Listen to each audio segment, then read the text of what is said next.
This is A Different Perspective with Kevin Randle. A retired U.S. Lieutenant Colonel, Kevin Randle has been studying UFOs for nearly 50 years. Kevin has investigated some of the most famous UFO cases in the world and has been consulted for dozens of documentaries about UFOs. Considered one of the leading experts into the Roswell UFO crash of 1947, Kevin has written more than 25 books about UFOs, including the recently published Roswell in the 21st Century. Now, here is the host of A Different Perspective, Kevin Randle. Welcome to this edition of A Different Perspective. I'm Kevin Randle. I'll be joined here in just a moment by Philip MANTLE, and before we get to that point, I wanted to make a couple of things clear. Number one, Philip and I have a business arrangement. He has published a couple of my books in the recent past, including the Understanding Roswell and Level Land books, which I'm excited about. I like both those books, but then of course I'm biased on that respect. So we do have that relationship, but that does not mean I will not push him on questions or things that I find a little bit hinky. If we go off in a direction I don't want to go. But I thought it was important to let you know that I do have a business relation with him. The other thing is we had planned to talk about his books, Landings in the United Kingdom, and his work with Calvin Parker about the Hicks and Parker abduction in Pascagoula, Mississippi back in 1973. We're going to have to delay that slightly in the program here because I think the elephant in the room, of course, is the congressional hearings on UFOs, although they insist on calling them UAPs, held on Tuesday. And both he and I watched that program. To my calculations, it lasted 87 minutes, so it wasn't a very detailed examination of what's going on in the program with what's happening on it, but it did relate some interesting things that I'm sure we'll get into, some things that he observed and I observed. I have a longer analysis of the program from my perspective, a different perspective, if you will, on my blog at www.kevinrandle.blogspot.com. So if you, when we get done with the program here, if you want to take a look at some further analysis and some additional thoughts, there's the place to go. As I said, the guest is Philip MANTLE, who is a veteran UFO researcher, an author, and he's published in the United Kingdom. He has been actively involved in UFO research and investigation for 40 years. And during that time, he was part of the Yorkshire UFO Society, the British UFO Research Association, and the Mutual UFO Network. In 2015, he founded Flying Disc Press and has published a number of UFO books, including best-selling books about the Hicks and Parker abduction in Pascagoula, Mississippi in October of 1973. And his website is flyingdiscpress.blogspot.com. Flying Disc Press is all lowercase and all run together as one big long word. So it's flyingdisc.blogspot.com. Welcome to A Different Perspective, Philip. Yeah, good evening, Kevin. Nice to speak to you again. Yeah. You got me scared now. In case we go hinky. I don't know what hinky means, Kevin. I guess that's an Americanism that you'll have to put into your vocabulary. It means a little strange, a little off the beaten track. I don't know. That's okay. I think the first thing we need to touch on, your impressions of the congressional hearings yesterday. What did you think of them? I know you said you watched the whole thing. Yeah, I watched the whole thing. Like you said, it was just short of 90 minutes. I don't think any of us had any idea how long it was going to last or how brief it was going to be. I thought it might go on a bit longer. By the way, some people were talking it up. But as you know, a lot of people had a lot of expectations of it, Kevin. And, I'm not one of those. I think we didn't learn an awful lot. Okay, there were some numbers thrown out there about UFOs and near misses with aircraft. I think they said there was 11 of those. They've got 400 of sightings under their belt in their database, whatever you want to call it. No details of that, of course. And of course, they're not looking at anything historical. So I think they're going back to 2004, which we already knew. They're only dealing with mainly the military by the sound of it, Kevin, although they did mention the Federal Aviation Authority and NASA and other intelligence services. But primary, so forget Joe Public, you know, they look like they're out there. But what did make me laugh in some respects, Kevin, it did give me a bit of a tickle, is when they were asked how they documented these things, and they got them to getting them to fill a form in, you know, which has been, you know, part of UFO research from day one. You know, okay, the form that you'll have to fill in will probably be electronic, I dare say, but I remember the old days of sending out UFO report forms to witnesses, and most UFO groups did the same. So it doesn't matter how much money you've got, Kevin, or how many resources you've got behind you, or whether you were in Congress or whatever. If you want to report something, you've got to fill a form in, mate. So things haven't changed in that respect. But let's you know, try and be positive about it. It's the first one. It is said that this will be, you know, the start of a 10. There'll be more to follow. There may be a degree of transparency. We shall see. But I think the main phrase throughout all of this, Kevin, was national security. And of course, I picked up on that. I picked up on that as well, and I think that's the mantle they will wrap themselves in to keep the information private. They're soliciting the information merely from you know better than I do that national security is a blanket that they can use to cover anything and everything they want. You know, it's a get out of jail card every time, and we understand in some circumstances that's necessary. You know, all governments keep secrets, and it's not necessarily the information that is secret. It's the way they've gathered and collected that data so we understand that. But when dealing with this subject, surely you'll be able to release the details without informing people how you've collected that data. So therefore you're not tipping off any potential enemies or adversaries. So, you know, it was a bit of a disappointment in that respect. I'm glad it only went on for 90 minutes in the end. There was still the sort of giggle factor thrown into it, because the gentleman who was talking on behalf of the intelligence services, I know there's two of them, he was asked if he liked science fiction. What the hell does that have to do with anything? You know, I picked up on that. What was it? The second question asked him was, "Do you do science fiction?" Yeah. And I know that I have been accused throughout my career in UFOs being a science fiction writer. I published 26 books of science fiction. I don't know how that disqualifies me from UFO research, but that seemed to be a thing they were pointing at. I also got the impression from listening to that conversation that he and the leader, the chairman of the committee, had talked about this prior to sitting down there in the hearing room, and they brought it up as a way of maybe keeping that from becoming an issue. Yeah. We've got it out here. I mean, in a trial, if you know something bad is going to happen to your witness, or there's some bad information, you bring it out yourself to kind of lessen the blow. And I got the impression that might have been what they were attempting to do. Yeah. I myself has been to many science fiction conventions, and I only remember dressing up one time, and that was because I was leading the all-alien drill team. Yeah, allegedly one time. Let's put that on the record. Allegedly. but I was leading the all-alien drill team, and one of the members of our drill team was a octopus, and so everybody else had these bizarre costumes on, and I was the leader of the drill team. But I don't think, I noticed that as well. We did that sort of thing. The other thing I wanted to say, and we kind of got away from it, is you mentioned the 11 near misses. And I wondered about that because I was involved in a near miss as a helicopter pilot. And what happened was my co-pilot was flying, and out of the corner of his eye, he saw another aircraft, and he made an evasive maneuver at that point, diving away and down. And I said, "What are you doing?"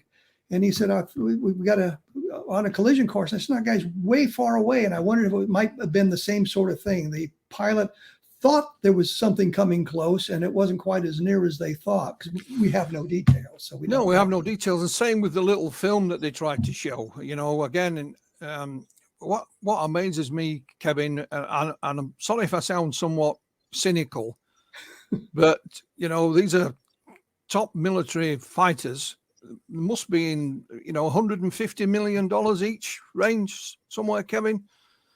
Yeah, they Very showed expensive. Yeah. But there they show one, and it looks like he's filmed it on his mobile phone or his cell phone, you call it. And they couldn't even show you the close up of it. You would have thought that they've had that prepared, but it was no better than you see on YouTube. I filmed this last night on my mobile. It's just a blob that floats past, and it could be any damn thing, And it's the same with the so-called Flare and Gimbal and Tic Tac videos. Again, you have something that's $150 million, but all we end up with is a fuzzy blob. I would hope when they go into combat, Kevin, that what they're seeing on their screens is not just a fuzzy blob, so they know what to shoot at. Well, I thought the same thing, that the one film that he showed where he couldn't get it framed properly to show him what the thing looked like. I thought, did anybody think about maybe bringing a still in as well to kind of illustrate what was going on? It doesn't actually give you a whole lot of confidence going forward but that's, like I said, start of a 10. We've all been there in presentations in the past, but we're not working for the intelligence services in that respect. Well, I'm not. You might be, Kevin, but I'm certainly not. But I don't know how to sum it up, really. It's better than nothing, I would say. But people have said disclosures, this, disclosure, that, and I'm saying, and I'm sure you've heard it before me, Kevin. When I first started in this business, it was going to be, they're going to tell us, the government's going to tell us this, that, and the other. And it's the same story with a different name to it this time. It's now called disclosure. Well, let me interrupt you here because I'm going to have to take a quick break. And when we come back, I'll be here with, of course, Philip Mantle. We are social distancing because he's so far away from me. But we will be back talking about the congressional hearings, and then we'll get into some other aspects of the UFO field, including the Parker Hicks investigation that he's conducted. We will be back right after this, so please stick around.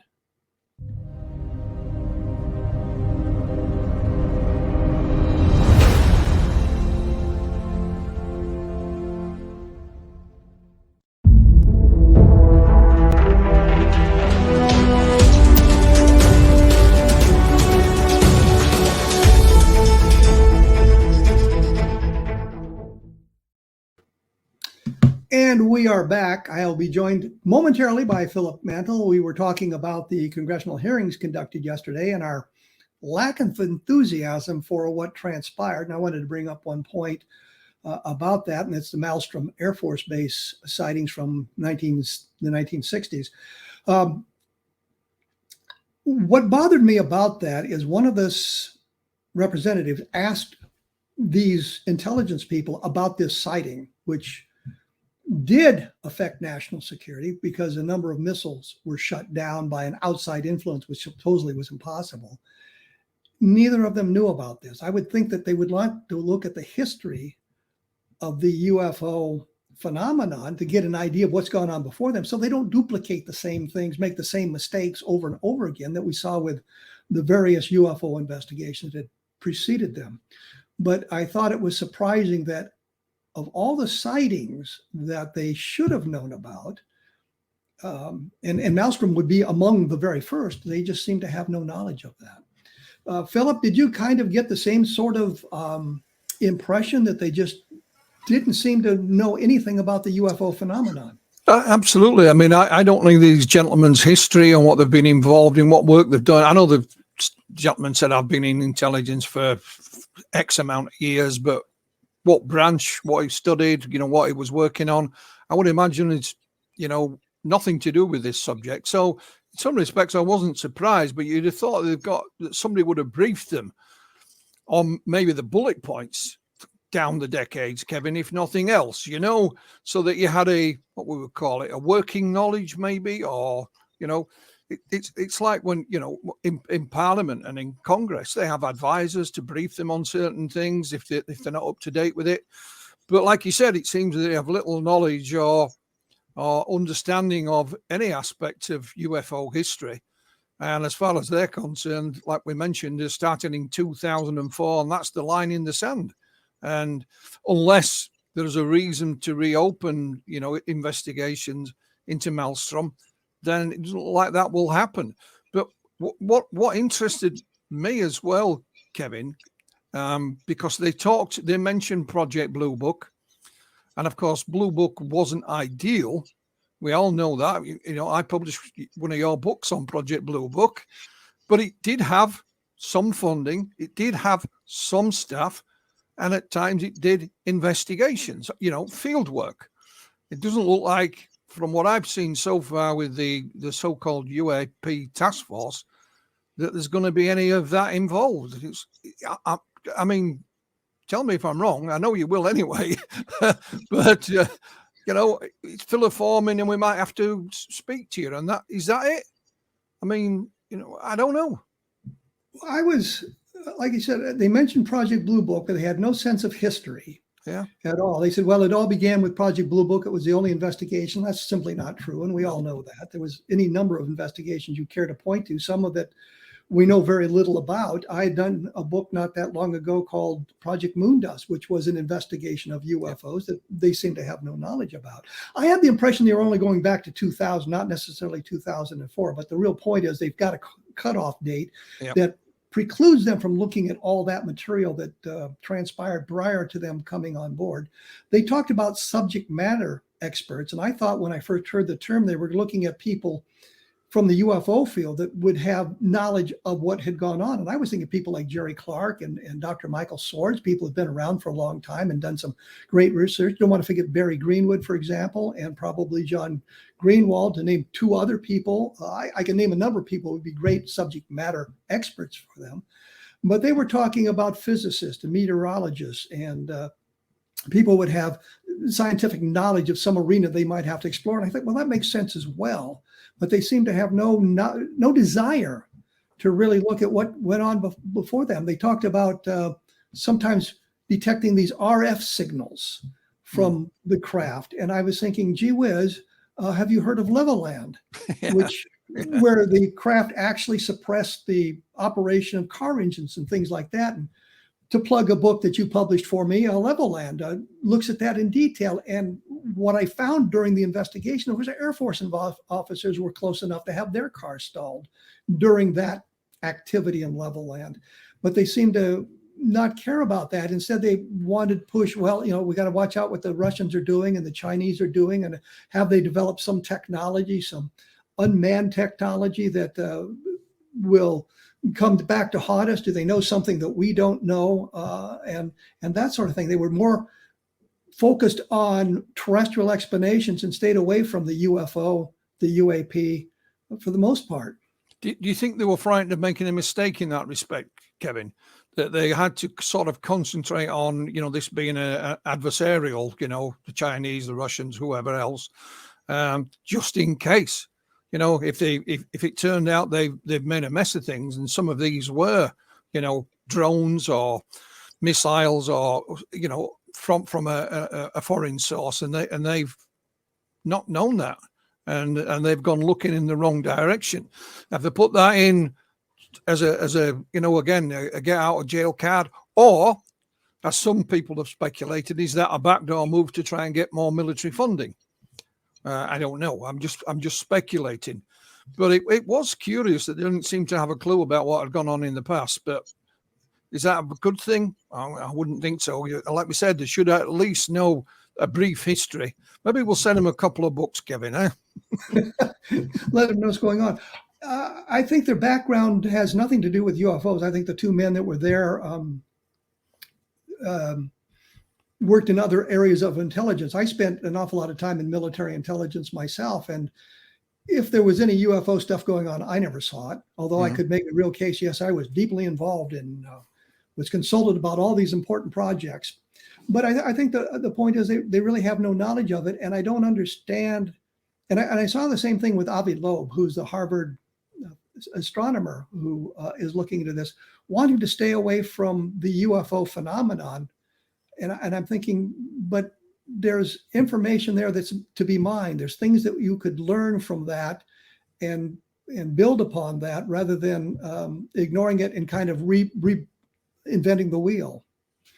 One thing that I did notice, but it come from a different source, is that the British Ministry of Defence, they did a report. The only thing they've done on UFO was called Project Condign, and it was released in 2004, I believe. It was originally classified. It was compiled by a chap called Dr. Ron Haddow, and I think it took 4 years to compile it. And they too, Dr. Haddow was concerned about UFOs and their possible effects on aviation systems, control systems, etc., etc. Although Dr. Haddow came out with the conclusion that what we were dealing with was some kind of unknown plasma. So we had, one unknown, there to describe and write off another unknown. But nonetheless, the similarities between the two were, the safety of aviation and that kind of thing. And of course, as you talked about Leveland and other cases where there was electronic effects on vehicles. So, and they also said, I don't know why they didn't pursue these questions that we're asking now, Kevin, to be honest. He mentioned working with allies. Well, which allies? It could have nothing wrong with mentioning a few of them. So I would have thought those asking the questions would have followed up a little bit better than they did. But, there you go. Well, since you mentioned that, my thought is that this was basically for show to kind of, here's the public face of it. Now we're going to go do the real stuff in the classified version of it. And of course, that stuff will supposedly never leak. But of course, our government is like a sieve anymore and everything leaks. So we don't have to worry about that. Let's move on from that. You've been doing a lot of research into the Hicks and Parker abduction from 1973. And I've interviewed Calvin Parker here on the program a couple of times, and it seems to be a very nice chap. To use a Britishism, a nice fellow. What are your impressions of his experiences and his stories? What do you think about that? Well, I have no doubt it's authentic to begin with, and he is indeed a nice chap. I mean, a very nice chap. I don't know what the US equivalent is. A good guy, down to earth, honest, hardworking, God-fearing. You can put all the words in there you want. I mean, what you have to understand, when I first spoke to Calvin, I wasn't in the lookout for a new book. I'd got the rights to republish Charles Hickson's book that he wrote with William Mendes back in 1983, UFO Contact of Pascagoula. And we know Charles Hickson had passed away, but I thought, I think Calvin's still around somewhere. Maybe I could just get an interview with him, just stick it in the back of the book somewhere bring it up to date a little bit. So it took me 3 months to find him. And this will make you laugh, Kevin. I mean, my first port of call was Mississippi. And there was a UFO group in Mississippi. I thought, maybe I'll start there. They'd never even heard of the case, let alone Calvin Parker. They sent me some links to a website. They just did a Google search. Well, I may be getting old and a bit, but I can do a Google search. But anyway, I eventually found him. A gentleman put me in touch with him. And when I first spoke to Calvin, he was very polite, but he didn't say an awful lot, Kevin. He was kind of almost like a politician. He said a lot without telling you anything, and it was quite clear that at that point he wasn't interested. However, unknown to me, Calvin just a few weeks beforehand had been to a friend's funeral service. I think they were leaving the funeral home and he signed some kind of book and he put Calvin Parker, and those following on behind saw his name and they're pointing and wink, wink, nudge, nudge. It's the alien man. So his wife, Waynette, she'd by this time had enough. And she said, why don't you tell your story in full for the first time? Get this over with. And he said, yes, dear. As we've all done, if you marry, you placate the wife. And then, of course, a few weeks later, I'm on the telephone with him. So in the end, he had no choice. And let me interrupt you there because we're going to have to take a break. And I think that's a good place to stop right now because it kind of gets us where you were going with that. Your, of course, website is flyingdiscpress.blogspot.com and mine is www.kevinrandle.blogspot.com. If you go to mine, you can search through Calvin Parker's search for Calvin Parker's interviews, and you can listen to what he had to say about that as well. And I think you'll get an idea of what kind of fellow he is. I will be back right after this with Philip Mantle. We'll be talking a little bit more about the books he's done with Calvin Parker. So please stick around.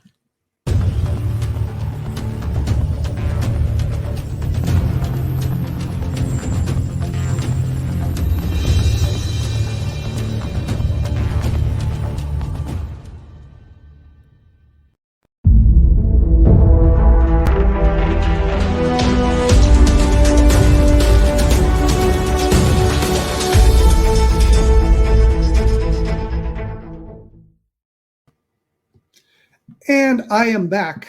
I'll be joined momentarily by Philip Mantle.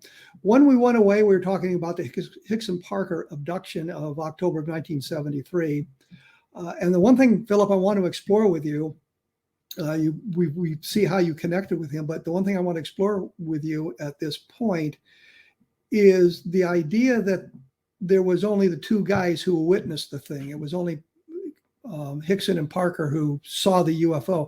And your investigation showed that that wasn't true, that you found a number of people who actually saw the UFO and the events that took place that night. Is that correct? Yeah, absolutely. I mean, once Calvin had told his story, we published the first book. He did some local publicity, and a journalist by the name of Karen Nelson came to interview Calvin. And even though she was a print journalist, she made like a little mini documentary, 8 or 10 minutes long, interviewing him, etc., etc. That was released, and somebody put it on YouTube, Kevin. And thankfully, there was comments. And in one of the comments, a lady had put, "My mum and dad were on the opposite side of the river that night, and they too saw the UFO."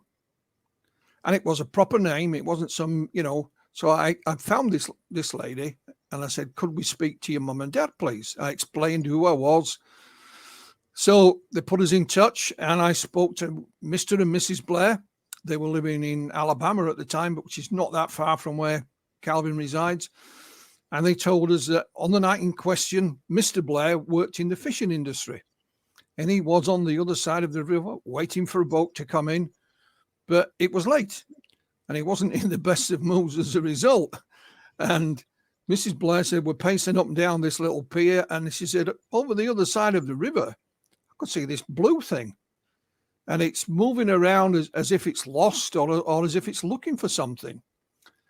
And Mr. Blair said, he said, "I saw that as well." And then as they're watching this thing, their boat, Mr. Blair's boat, came in. So Mrs. Blair says, "We're walking along this pier. Obviously, it's dark. It's about, 9-ish at night. They're not sure of the time." And she says, "There's this enormous splash in the river next to me." And she says, "I look down, and these are her words, Kevin, not mine." She says, "There's I quote, grey man in the water." And he went under the water, and she literally ran up to the boat and threw her husband's belongings onto it and run back down. Because she to go back down where this thing had happened. Mr. Blair said he heard the splash, and then the next day, of course, they see Charlie and Calvin's story released into the media. When Mr. Blair just returned home, he said, "Don't tell anybody about it. Don't say a word." So that was as far as we got at that point. But as time progressed, Mr. Blair went on to say, "Well, I again, this is his word, not mine." He says, "I saw the grey humanoid as well. I saw it come up out of the water, and I saw the thing at the opposite side of the water take off, this blue thing." And when I spoke to Mrs. Blair for the first time on the phone, she also said, "I often wondered if something similar hadn't happened to me and my husband that happened to Charlie and Calvin." She said, I can see something out of my peripheral vision, but I just can't make it out." And that bothered her. But, they said, "We were there. We saw the thing at the other side of the river." And they were two out of several that did, Kevin. We had another gentleman, for example, Calvin was doing a book signing in Pascagoula. He came up, bought a book. "Thank you, Mr. Parker. Oh, by the way, I saw the UFO that night," and off he went. But luckily for us, somebody was taking photographs. So we had a picture of this gentleman. So I put it on social media and someone contacted me, said, I know who that is. I'll ring him and see if he'll speak to you. And he did. His name was Mr. Lewis Lee. And again, he was on the opposite side of the river that night, but he was working in the shipyard. He was a crane operator. And he said, Philip, my cab is about 10 or 12 feet off the ground. He said, as soon as I got in it, he said, I could see this damn thing out across the river. And he said, I've never seen anything like it in all my life. And he watched it for a good while. And then his friend who he's working with shouted him out. I think he got something on the end of his crane, Kevin, and he had to look away. And he said, when I looked back, it had gone. So that was another one. Then we had another gentleman tell us, he said, I was driving, because where this is in Pascagoula on the river, that is Highway 90 road bridge, goes right over it. We had a gentleman saying, I'm driving across the bridge. He says, but I only saw it for about 30 seconds, as if that's nothing, you know. And he said, I'm looking down on it. He said, I could see this blue thing down below me. And he said, I thought it was going to crash. He said, I didn't know what it was, but I thought it was going to crash. Then he added, he says, the next day I went to my aunt's who lived down by the river. And he said, before I had a chance to open my mouth, she said, you'll never guess what I saw last night. And so, you know, there has been others in and around the area, but these were all right next to the Parker and Hickson site. Two of them at the other side of the river, and a gentleman driving across the bridge. And, you know, as word got out about this, Kevin, and Calvin, thankfully, has been treated very respectfully by the news media, unlike back in 1973. I think it's encouraged others to step forward. Plus, others are getting to the age where, you know, they don't care anymore. They're in the late 60s, early 70s, you know, like Mr. Lee. I said to Mr. Lee, did you tell anybody? He says, well, it's 1973, Philip. Who the hell do you tell? He says, you can't ring Ghostbusters, you know. And he said, I told my family. And that was it. He said, I've never kept it a secret. But he said, who do you tell about one of these things? And he's right. You know, he is right. And they're just one of many others in and around the area, Kevin, that have stepped forward. And they're all independent of each other. And the only connection really is that they were about their everyday duties that night. You know, walking the dog, out for a drive with friends, you know, working in the shipyard, waiting for a boat to come in, driving the wife home. The gentleman across the bridge had his wife in the car. Well, this kind of suggests a question to me, because if you remember back in the 1964 with the Socorro landing, there was a family that was driving up what now is Interstate 25 toward Albuquerque, and the UFO flashed over the top of their car. Oprah Grinder, who was the gas station operator, reported that to Hynek and the other investigators, that this family had stopped by and talked about this, but nobody could ever find them, and they never came forward. And the question I always had is, this was national news at the time, as was the Hickson Parker abduction. This was national news at the time. And I wondered why the people who had some additional knowledge didn't come forward. I would have thought that, who do you talk to? Well, call the newspaper and tell them about it. There is a few that did that, Kevin. We got some old newsreels. I mean, in Charlie's book, there is a chap called, I think it's Jerry Booth. And he was what we call a petrol station. He owned a gas station, you know, and he saw it. So there is an old black and white interview with him, you know, standing at his front door telling his story. And back in 1973, back in 1973. Yeah, absolutely. And then there's a little newsreel. We've got a couple of little news. I don't know which station they're from. I can't remember off the top of my head. And there's a number of people interviewed. And one of the things I did with Calvin is, because I asked him up front, have you got any documents, any paperwork, any photographs? And he did have somebody, lost it all in Hurricane Katrina. His house was under, 8-10 feet of water. So he hasn't even got photographs of his family as a youngster. They're gone. So I set about trying to get hold of all this. And what I did get was loads of newspaper cuttings. And of course, there's people mentioned in some of these newspaper cuttings. And I'll give you another example, although it came a few years down the line, but not ancient. In 1981, When this came out, I was contacted by a Greek researcher called Stephanos Panagiotakis. And in 1981, Stephanos was in the Greek Merchant Navy, and they docked in Pascagoula. And he was a UFO researcher at that time. So he set off to find Charlie Hicks and interview him, which he did. He went to the police department, and they put him in touch with a chap called Don Broadhurst. And Don was part of the police probation service. And he said, you need to go and speak to Pastor Emmanuel Sigalis, who was of Greek origin. He said, because he and I saw something that night. So Stephanos was introduced to the pastor. He interviewed him, and the pastor said, well, it's a Thursday night. We used to have a meeting at a local place for people that struggled with alcohol. This was a church-sponsored thing. So the pastor's driving. He's got the probation guy. And then he said, we had a young volunteer, a young lady in the back of the car called Joe. So, Stephanos got the interview with the pastor. He's sadly no longer with us. However, he mentioned this young lady in the back of the car, and I managed to find her name. And she no longer lives anywhere near Mississippi. I tracked her down via her association with a church, and we interviewed her just a few months ago.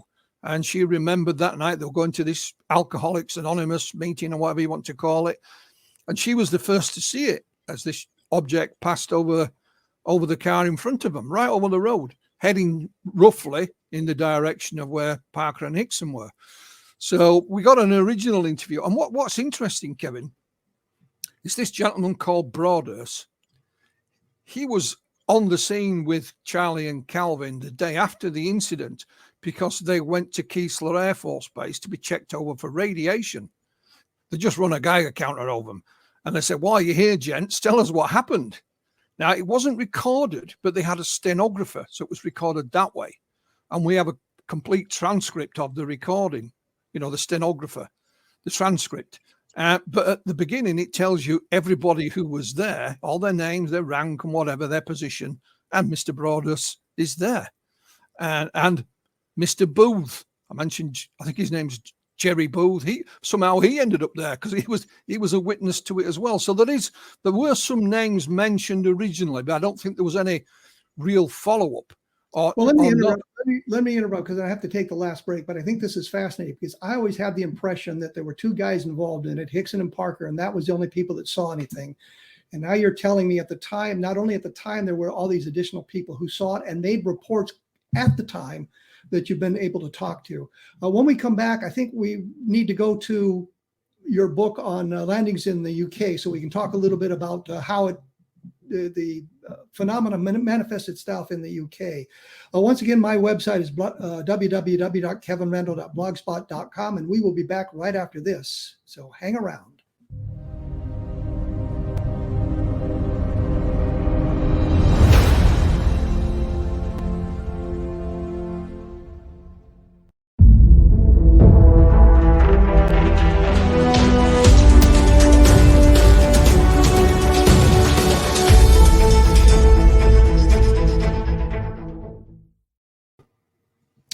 And we are back. When we went late way, we were talking about the Pascagoula abduction. And I think it's fascinating that you found so many witnesses who actually made statements at the time, which I think is an important distinction to make when you have witnesses coming forward 35, 40, 45, 50 years later. Things can get jumbled, but you've got people who were there and made statements on the record at the time. And I think that's an important. Well, I think one of the reasons why this happened, Kevin, is because the location. It wasn't an out of the way place. It's right next to the highway. They drove up to it in their car, even though it was a bit of a trash dump, as Calvin called it, by the locals. But it wasn't in the middle of nowhere. And also, just to finish it off, to give you an idea, the police dispatcher who took the call from Charlie Hickson that night, he's still alive. And we've communicated with him, and he said, Philip, I took 50 plus phone calls that night of UFO sightings on the phone. And he said, in the police station, there were others reporting it in person. So it'll give you some idea of what was happening. They were all logged. All those were logged, of course. But again, all that was washed away in Hurricane Katrina. I contacted both the police department and Jackson County Sheriff's Office just to see if they had anything, left hanging around. But it had all gone, I'm afraid. So I'll give you a bit more of an idea, Kevin. Well, the thing I'll draw again to Socorro is we were under the impression that the Zamora sighting was just Lonnie Zamora, period, end of discussion, although there was physical evidence left behind. But then we find out there were people who called the police about the event, but they didn't bother writing it down or any of the information. And none of the people who were involved in investigating the thing in April of 1964 bothered to try to find those people. Socorro wasn't that very big, and they had an idea of where these people were resided because they said they heard the thing fly over, saw the thing fly over. So you could have been knocking on doors to find people about that. So it's always stunned me that sort of investigative technique was not engaged, which brings us back, of course, to the modern era where we see the same thing. They're not doing the proper investigations, but we'll let that go. You've got a book that you had just done called, I think, Landings in the UK. It's UFO Landings UK. And it's obviously about UFO landings in the United Kingdom. I mean, when I first started in this business, Kevin, I hadn't been involved that long. It was a local organization started by two brothers, Graham and Mark Birdsall. I live in the county of West Yorkshire. And it was simply called the Yorkshire UFO Society. And I joined in it, I was full of enthusiasm. Graham and Mark had been involved in a few years, and I was what's called as daft as a brush, I believed everything I read. But so I did some local, publicity, and our local newspaper ran a story. And a lady called us and she said, "You won't believe me. You won't believe me. You won't believe me." And I said, "Well, give us a chance. You haven't told us anything yet." Now, the area that I lived in, Kevin, and areas around it was predominantly coal mines, industry. My father worked down the mine all his life. I had friends who worked down the mines. I worked in a factory when I left school. And this lady was from another mining town just up the road from where I lived. It's a place called Normanton in West Yorkshire. Kind of long story short, Mark and I interviewed this lady at length and her children. She lived in an elevated house. So you went up 6 or 7 steps to get in the front door. It was a terraced house, a cul-de-sac in the town of Normanton. And she said it was just after lunch. And one of her children, they were all outside, beautiful day, playing a ball game. One of them came running in and said, Mum, there's an airplane crashed in the field. Because at the bottom of the cul-de-sac was some trees and a little stream and a hill with some electricity pylons on it. And she said, when I came out of the front door, because it's elevated, I can see across these fields. And she said, it wasn't any airplane. It was this thing that shaped like a Mexican hat on the ground. So she got the children, off she went. And at one point they went down a little dip, so they lost sight of it. And when they come up the other side, this field is bordered by a fence. And they stood there, and this thing is still there. But now there's 3 humanoids, all in white. We call them boiler suits. I think you call them coveralls. They had something over their face. They had mittens on, not gloves. They were waving something over the ground. One of the children tried to climb the fence, but she held him back. And these 3 beings went to the back of this thing. It rose up into the air, stopped, and then shot off into a clear blue sky. Now, if that wasn't enough, Mrs. Westerman thought, I'll sit down tonight. I'll see this on the local television news. Nothing. She bought the local newspaper. Nothing. She even asked some of her neighbors if they'd seen anything. Not a thing. And that bewildered her almost as much as seeing the damn thing, Kevin. Now, she never called it a spaceship or aliens. It was just this thing. And her husband was a coal miner, worked in a colliery nearby. They're no longer here now. They've all closed. And, she wouldn't allow us to use her name. I wasn't allowed to take a photograph. I mean, the ball game the children were playing is the same kind of thing I played when I was their age. I only lived a few miles away. We did the usual checks on the airport. We used to have a helicopter place then. There was no police helicopters. We didn't have them at that time, Kevin. There was no air ambulance. couldn't find any logical explanation for it. So yeah, you ask yourself the question, are they lying or they're telling the truth? Well, I couldn't find any reason why they were lying, and there were type of people, I know it's not scientific or anything like that, but the type of people I'd grown up with all my life, and I had no reason, but what it did, I hadn't been involved that long. And I'd been used to reading books about things in the United States and other places, but here was something in my own backyard, which made it that much more real, in inverted commas. In other words, for me, there was something worthy of me investing my time and money into it. And it was a UFO landing case. And I always kept an interest in them down the years. And I interviewed others, or I would, read articles about it, and the file sort of accumulated. And I kept saying to myself, I'll write all these up at one point. And of course, when the COVID pandemic struck and we were all stuck indoors, I had no excuse not to. Rather that or paint the bathroom, So that was one of the projects I got out of the way. And UFO Landings UK is available for those that might be interested. So it's a compendium of a lot of different UFO landings in the United Kingdom. Is it like Scotland and Wales and Ireland as well? The whole Absolutely, United Kingdom? Absolutely. I even included the Republic of Ireland, which is not necessarily part of the UK, but they are connected via the landmass. It kind of made sense to me. It's only just over 100 years ago they were part of the UK, but that's another whole long story.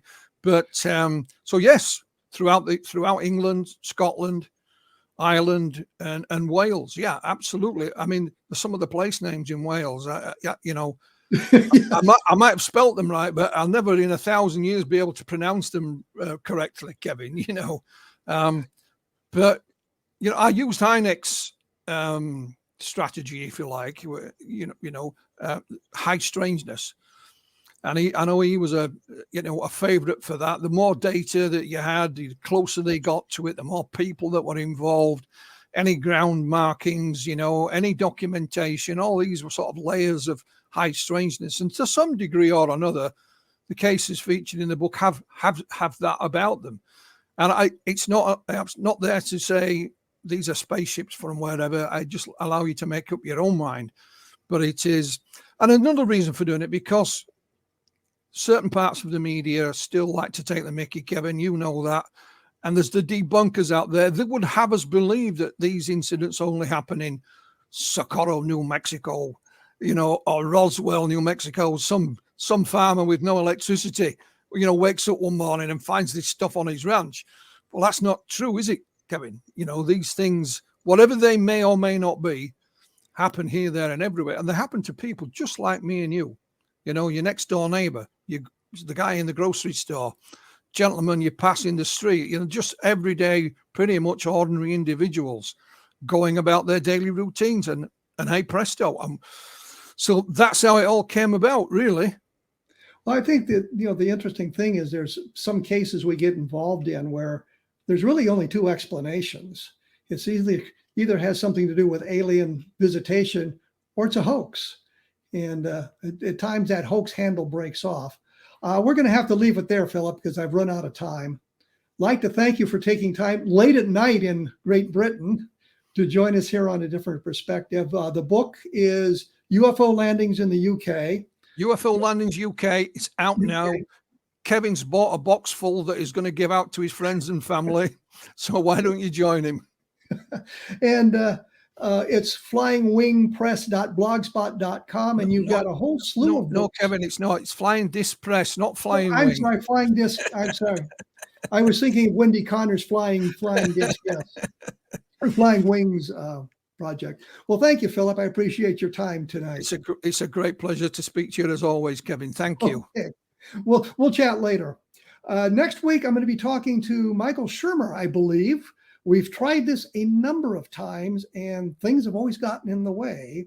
Shermer, of course, is publisher of Skeptic Magazine and has a very skeptical view of things. And I have some good questions for him and some things that we can talk about. And we'll mention, we'll chat with him about the congressional hearings that just took place and what he thinks of those and what he thinks of Avi Loeb. And one of the reasons I had contacted Michael Shermer a number of months ago was to get his impression of Loeb's book and what his research was suggesting. And he said, well, he needed some time to review the material. I thought, well, that was kind of a smart thing to do, actually look at what you're going to be talking about. And so we've tried to schedule this a number of times and things have gotten in the way. But right now we're scheduled for next week and we will talk to him about that sort of thing. Once again, my latest book is Understanding Roswell. It's a little bit different than most of the UFO books on Roswell. If you're interested in some of the dynamics of the case and some of the things that have blown up in our faces and some of the people who were directly involved, I think this is the book you want to read. It's not sensationalistic. It gives us a more of a down-to-earth approach. And I'm really excited about the Level Land book, which is cleverly called Level Land, because I think it brings about a case that has multiple chains of evidence, multiple witnesses, and an interaction with the environment. So take a look at those. Once again, my blog is www.kevinrandle.blogspot.com. I will return in about 167 hours with Michael Sherber. So thanks for stopping by, and we'll chat with you next week.